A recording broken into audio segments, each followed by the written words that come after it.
Hi there, welcome back to African House Live. We've had a short break and we're really pleased to be back today. Hopefully the sound is fantastic.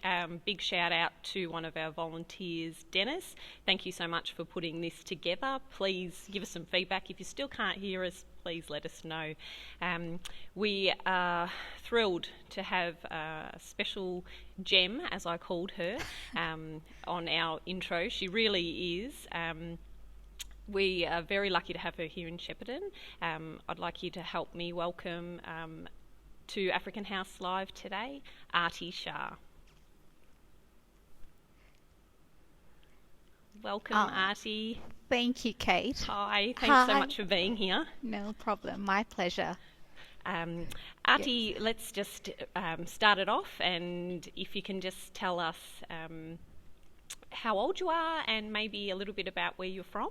Yeah, so I'm Arti, I'm 33 and I was born and raised in Kenya, Indian by ethnicity, Kenyan by nationality, and I've been in Australia for the last 14 years. It's Australian by naturalisation. Fantastic. When did you actually go through the whole citizenship process? Oh, yes. So citizenship process sort of happened in 2016. Yeah, right. Yes, so when I moved to Shepparton. Yeah, okay, so you've only been in Shepparton a short time then? Yes, so over 4 years. It's probably been a long time for me because most of my jobs and everything, every place that I've been, I haven't been there for more than 4 years, apart from my university. Yeah. Right. And so whereabouts did you study? At Uni of Newcastle, so in New South Wales. All right. And tell us a little bit about what you studied. So I studied Bachelor of Speech Pathology. I studied it over 5 years because I had to take a semester off, but that's a separate story. Yeah. I came in 2006, graduated in at the end of 2010, and started my first job in 2011. Oh, right. Yeah. Wow. Yeah. So was your first job in Newcastle too? No, my first job was in Bendigo.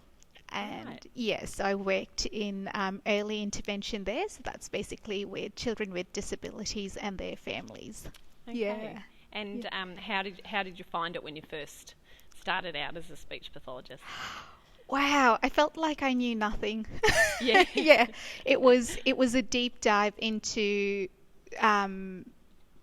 early intervention because you're not just doing clinical work as a speech pathologist, which is you're working with communication, swallowing, stuttering, voice, language, speech, literacy. But with early intervention, you're very much working with the child and their family. Yeah. So you're doing a lot more than communication. You're looking at their developmental milestones.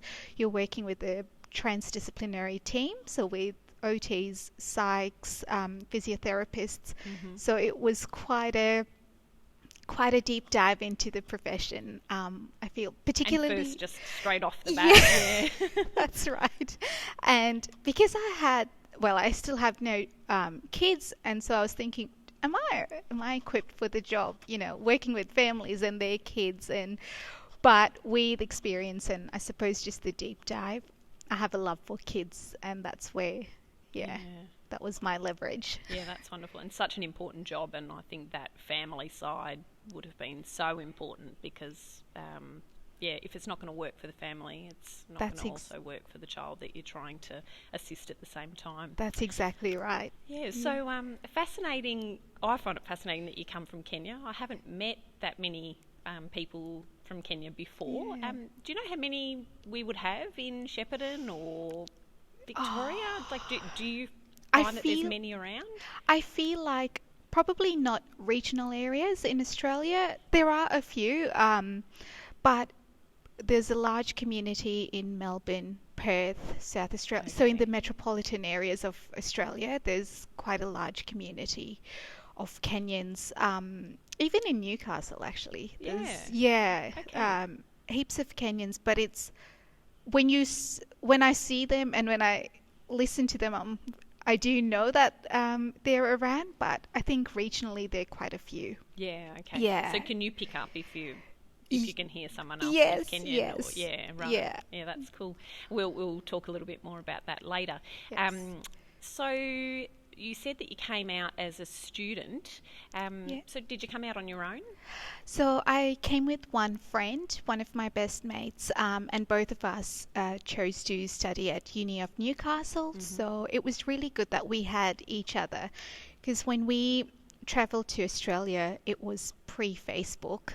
And pre-smartphones and everything. So that in itself was quite a transition for us. But we didn't know anyone else in Australia or Just had each other. in Newcastle. It was literally just each other, and I think it was great to have someone with us, or like just with me.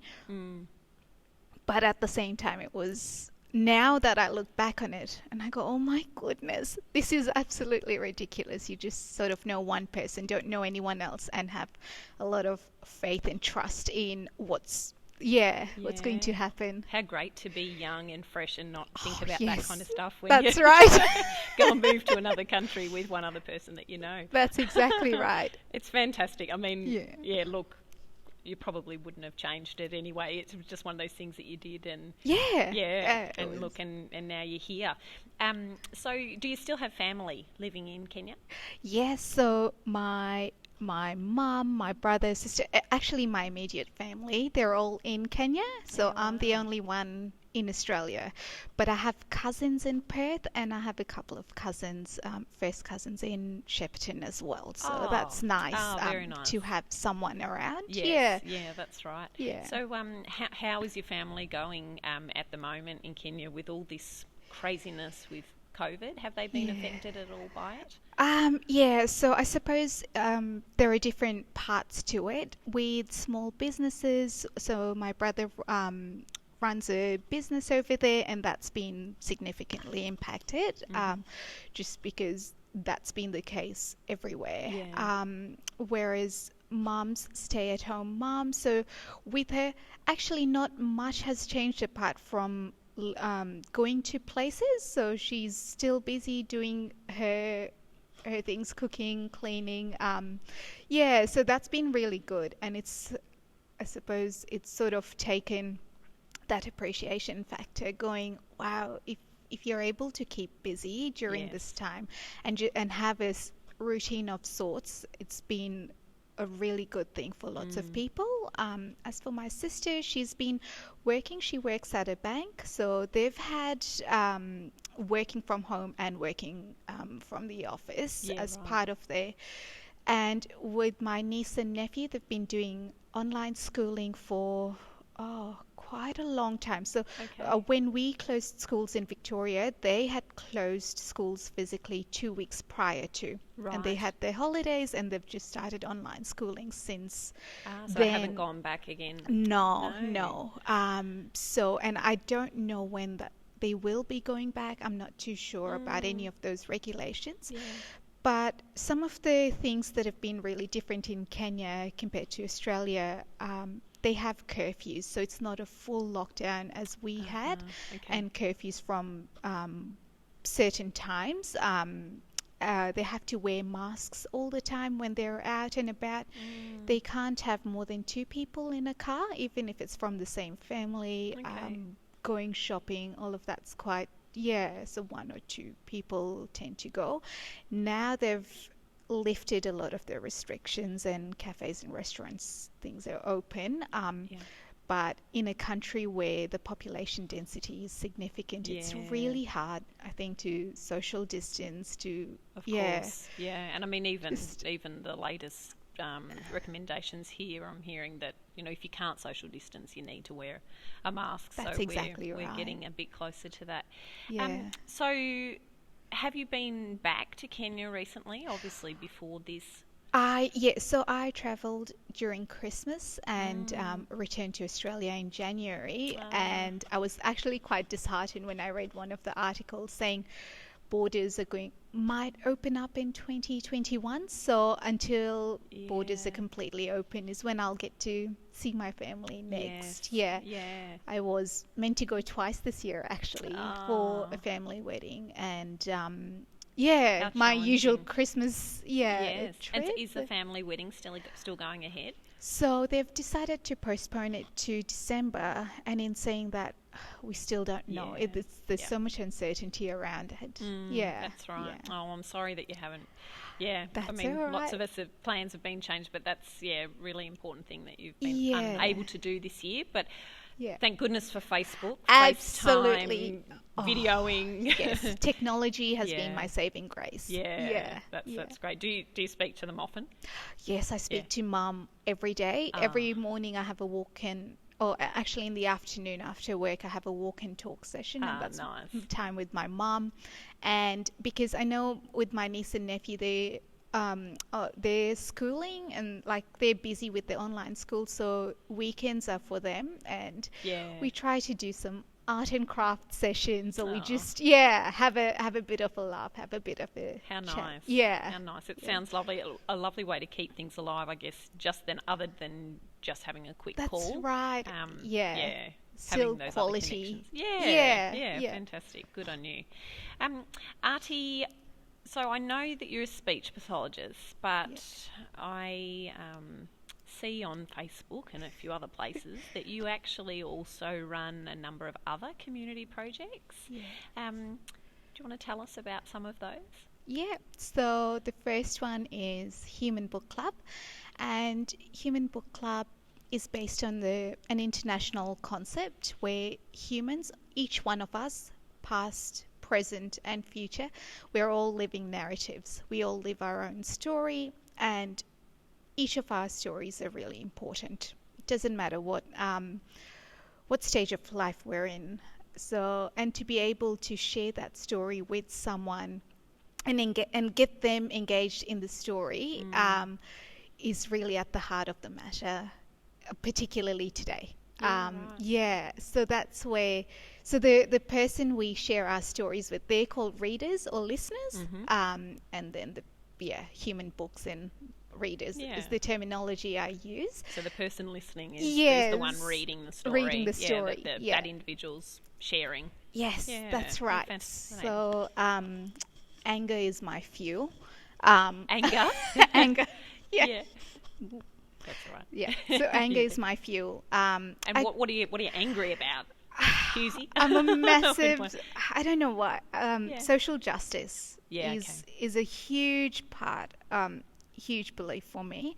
And I think what I got angry about is people with high statuses, whatever it is, financial, social, spiritual, everything, they were being given a lot of respect, and fair enough. But our neighbors, our friends equally have inspirational stories. We have inspirational stories, each one of us. But, we'd rather go and listen to someone else than actually talk to people around us and gain that sort of inspiration and probably deep engagement within those stories. So that's something that made me really angry at the beginning, going, no, I wish we could just listen to each other, and that would make things easier in some sense.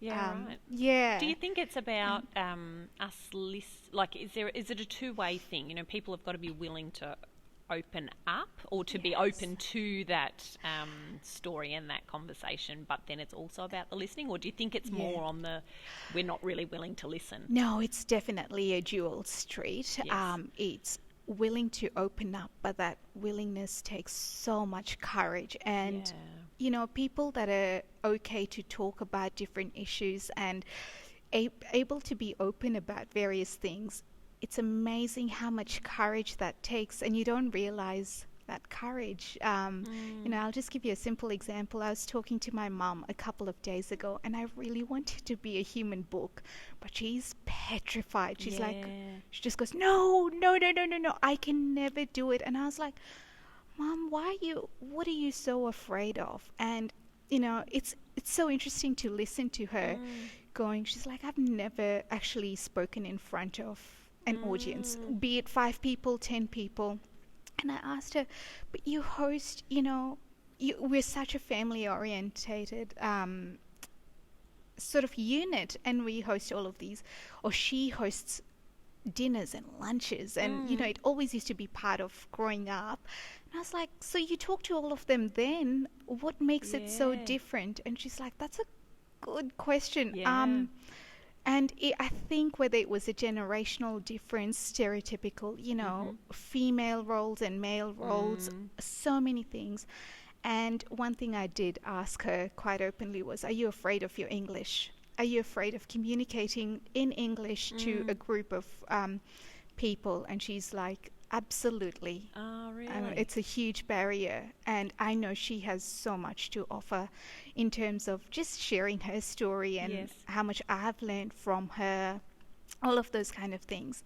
And that sort of put another layer of, motivation for me, going, oh my goodness, no, you need to share your story. But there are all of these barriers which people find really difficult to articulate what these barriers are, for the fear of being judged, for the fear of being told you're not good enough. Right. Yeah. And I guess that's probably quite confronting to hear that from your mum, and to then think that if that's how she's feeling, there's got to be so many other people out there absolutely feeling that same way. It was, I don't know if confronting is the right word, but it was really good that we could talk openly about it, because there has been so many times, she would be so happy. Like, for instance, I told her about this interview and she was so happy for me. She's like, oh, make sure you send it to me. And I was like, but you encourage me all the time. Why wouldn't I want you to, or why wouldn't I want to encourage you to share your story? Like, it's a dual thing. And it was just really interesting to listen to that part of it, going, so if you're afraid of all of these things or all of these judgments, how many more people are there in your shoes that have so much to share but are afraid to share? And I suppose that's what the Human Book Club is about, is giving a voice to marginalized populations, or where there is fear, actually talking about these topics. Fantastic. So how long has it been going on, the Human Book Club? Since October 2018, and it's been a monthly event, and coming close up to 2 years. Oh yes, it is. Before we know it. Yes. Yeah. And how have you found getting books? Has that been an easy thing to do, or have you found some of that maybe reluctancy or fear that people... It's been a really interesting experience. So a lot of the books, there've been people I've known, but I would just ask friends to go, this is the topic, who comes to mind? And they would then ask their friends or people they know. And it's been so interesting, because when these people, or when these books have been asked, it's been, I don't think I've had lots of refusals, unless it has been a time where they can't share, or it's clashing with something. But so many people want to share and haven't been given the opportunity or a platform to share, and that's what I've found a lot of the times, more than the actual, I suppose, unwillingness to share their story. Well, good on you. I mean, good on you for doing it, and to keeping it alive. I know that you've had to do it a little bit differently during COVID, moving to a Zoom platform, but it's still happening, which is wonderful. And people can actually access the videos, the ones that you've done in the past, the videos of the Human Book Club sessions. Yeah, they can. So where do they go to access that? So on Facebook there is a page called Human Book Club, and most of the videos are on that page. I will one day get better at organising them and titling them. That's always but the for challenge. the moment, they're available there. Oh, fantastic. Thank you. And I hear you're also quite, well, and I have read some of your things, you're quite an esteemed writer. When did you begin writing? So I don't know if I'd call myself an esteemed writer, but but ever since I was young. So one of the things that happened when I was young was I may have had learning difficulties, particularly in primary school, and with those learning difficulties, they were never diagnosed. But studying speech pathology, actually working in schools, every time I'm with a child working on language or literacy or sort of, I can almost see what their brain is doing and I can relate. Yeah, right. Yeah, What a it's gift. quite a fascinating, yeah, because I think about what I went through during Yeah. primary school. I could decode, I could sort of do the technical part of reading, but language, like the vocabulary, the sentence structures, all of that didn't come easy to me. And Okay. so I had to work really hard and almost had to teach myself because I was slower than the rest Yeah. of my peers. And unfortunately, we were ranked in class, so it was always since grade 2 actually. We had end of term exams and everything. And that Like was it was based on really your ranking was based on those. on Was it? those assessments, Oh, absolutely. how So incredibly yeah, yeah. So so it was much really pressure. different. Yeah. Gosh.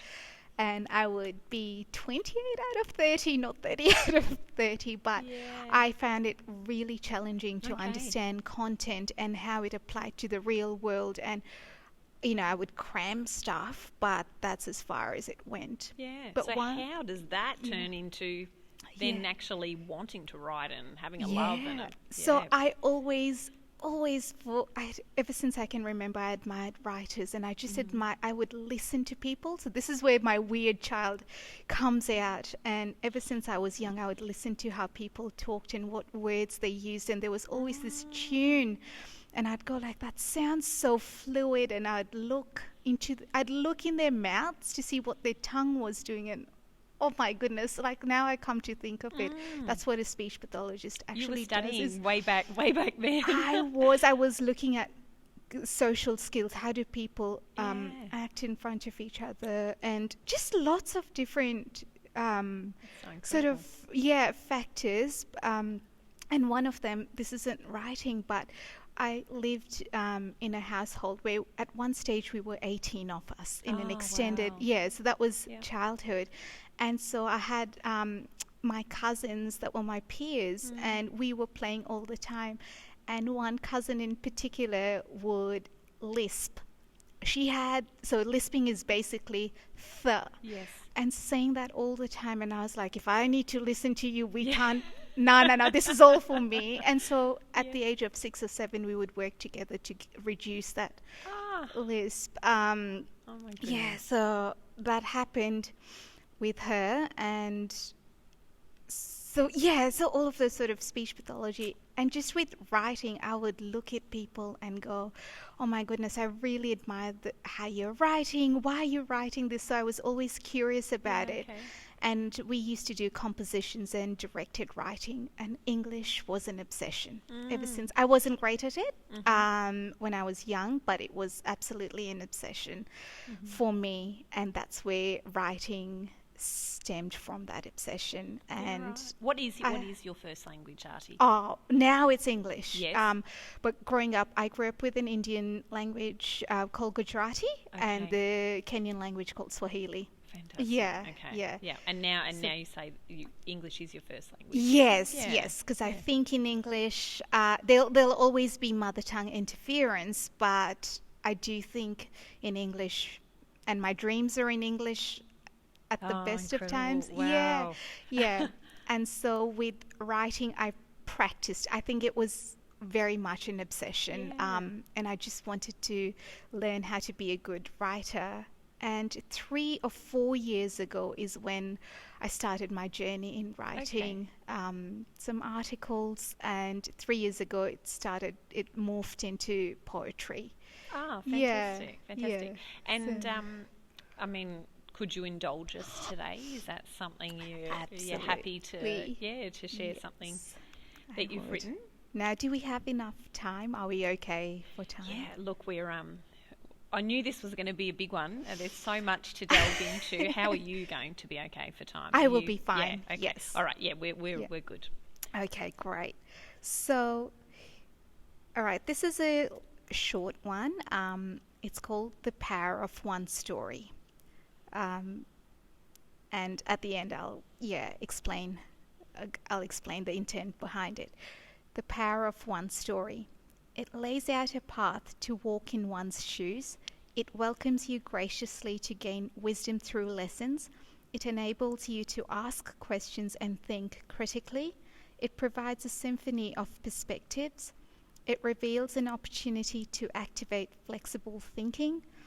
It enables and encourages qualities such as childlike curiosity, openness, honesty, respect, empathy, and understanding. Whatever your story may be, embrace it with pride and give it the respect it deserves. So the power of one story is basically about each one of us is important. Life is never going to be perfect. That's not the way it's intended. Yeah. And we learn through mistakes, errors, whatever it is. And it's okay. Yeah. Yeah. And that's was how that we grow. written, like, to me it sounds similar to what you were talking about with the Human Book Club. Yeah, was it written around that time, or is it something you've reflected on since? Do you know, so this particular piece, I realised when I shared it on the Human Book Club, or I shared it with a couple of friends, and they're like, that's what the Human Book Club is about. But it was written before the Human Book Club started, so it was almost a bit of a manifestation. I'm not too sure, but I frequently do. I think I reflect a little bit deeply, but I try to process my emotions and feelings and experiences I've had and try to put it in writing. Yeah, fantastic. I actually, when I was listening to it, was thinking it'd be really powerful for young people. I guess it's powerful for anybody, but for young people who may be a bit unsure of their worth or unsure of that their own kind of being, that they have a story to tell, and it's really important. And Absolutely. That was just kind of what I got from it. So thank you. That's thank you for sharing. We don't get that every day, and that's really special. Thank you. My pleasure. How do you feel about actual handwriting as opposed to, we seem to type so much these days? Yeah. So I do type a lot, but I love handwriting. Ever since I was a child, I had really neat handwriting, and I used to even get prizes for it in school, but it was a mask for my lack of being able to write pieces with substance and depth. But because I had beautiful handwriting, it was lovely to look at. But there wasn't a lot going on in those writing pieces. Almost like a bit of a facade, or right. It is. Dressing it was up in something. Yes, that's right. So it was wonderful to look at, but when you did read it, you're like, what is she talking about? What is she not talking about? She hasn't answered the question. But because I had control over it, that's something I really paid a lot of attention to. And even during exams, when we had exams, and with an exam I had no idea about, or questions I really didn't know about, and I really didn't enjoy that exam, my handwriting would be so messy. Really? But one where I really did enjoy, it almost shows the mood I'm in. It's reflective of my mood or my enjoyment in stuff. And so with writing actual pieces, I like to do that just because it feels therapeutic. But now there's actually quite a lot of research, scientific research, where handwriting, being mindful of handwriting and actual writing has a bit of power or sort of correlation to reading. And how deep is your reading, or how, is it surface level reading, or because it comes out in writing? There you go. We've just got some feedback from the audience. There's people watching. Fantastic. We've got a request. If you can indulge us again, if you could read the piece that you've done recently about skin colour. Is that okay, Arti? That is fine.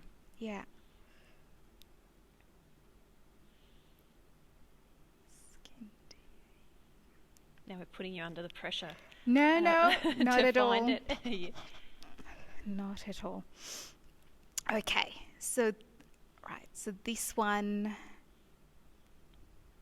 particularly was based on race, on skin color. It's titled Skin Deep. Okay. The color of our skin possesses and presents a remarkable narrative. The color of our skin communicates where we may be from culturally and geographically. The color of our skin may physically reveal scars, trauma, history, and the generational journey. The color of our skin also hosts a suite of assumptions, presumptions, judgment, and finite conclusions. Dig a little deeper and actively participate in understanding the personal narrative. Dig a little deeper and actively participate in making small changes when things are unjust. Dig a little deeper and actively engage in topics that may be confronting. Dig a little deeper and actively learn about diversity, culture, and values. Dig a little deeper and actively practice human virtues of kindness, empathy, compassion, and ongoing learning. Humans matter. Fantastic. That's one of my favourites too. I was fortunate to get a little bit of a sneak preview of that one when it came out. Really, really important, particularly in these times, in these crazy times that we're experiencing. So thank you. You're very and thanks welcome. for the request. That's great. We'll be needing to wrap it up soon. There's so many other things we want to get to. Let's see if we can do a bit of speed interviewing, but I can see that you have got something on the table next to you, Arti. Have you brought something in to show us or share with us today? Yes. So, I don't know if you can see it. Yep, we can see it. So, that's a jar of cardamom spice, ground and crushed by Mum. It takes me, every time I use it, it takes me back to Kenya, to Nairobi, in Mum's kitchen, and back to her cooking. So, I have it every morning with my coffee, and this combination was thanks to my friend Talia. She served coffee with cardamom one day, and ever since that day I've been having cardamom coffee. Gosh, you're going to make me want to try it now too. Absolutely. And it's so beautiful that's hand ground by your mum. That's beautiful. And that's just a piece of paper. I don't know if you can. All right, so this was a birthday card made by my niece and nephew, and it's got lots of little wishes from both of them during one of my birthdays, and Mum mentioned to me they took about 2 hours making it with the little details, so it sits by my bedside table. That's sweet. Yeah, that's beautiful. So that's, and then suppose just my key, really. It's got an elephant and a giraffe, and it takes me back to... It's a bit hard to see the elephant, but the elephant's actually looks like it's beaded. Yes, it's beaded. There you go. I'm going to try and put it up here. It's a gorgeous beaded keychain. Yeah. And then we've got a little wooden giraffe there too. Excuse my trying to put that in front of the screen. That's right. Yeah, so I got them at a couple of markets in Kenya, but they really represent my safari getaways with family, and they've been really special. Such an incredible thing to do, isn't it? I think you have to say that if there's one thing that you do, it's got to be go and see the animals. Absolutely. Oh my gosh, people are really important and really cool, but animals are just they're something else. That's right. Thank you for bringing those in. Do you have a message at all that you would like to, in any tongue that you prefer? Is there anything that you would like to share about your culture, or a message to people listening? It's not so much culture, but just, I'd love to say, just maybe listen to each other, be kind, and if someone isn't, just give people the space and patience to try to articulate their story. Yeah. Fantastic. Thanks, Arti. And, I had mentioned to you earlier that this is one of those things that African House Live is about as well. It's giving people an opportunity to share something about their culture, about their story with the wider world, or as I said to you, wild world. Yeah. It's about that, but it's also then giving people the opportunity to listen to that story and to learn a little bit more about people in our community and share their experience. So if you're sitting there at home thinking, I wonder, would I have something to share? Well, Arti would tell you, yes, you do. Every single person, you adult, can be child. Yeah, you can be a human book. If you would like to be on African House Live, drop us a line and we would love to have you. Please join me in thanking Arti today. It's been a really lovely, rich interview, and I know there's so much more we could have got into, but we'll leave it there today. Thanks again, Arti. Thank you very much.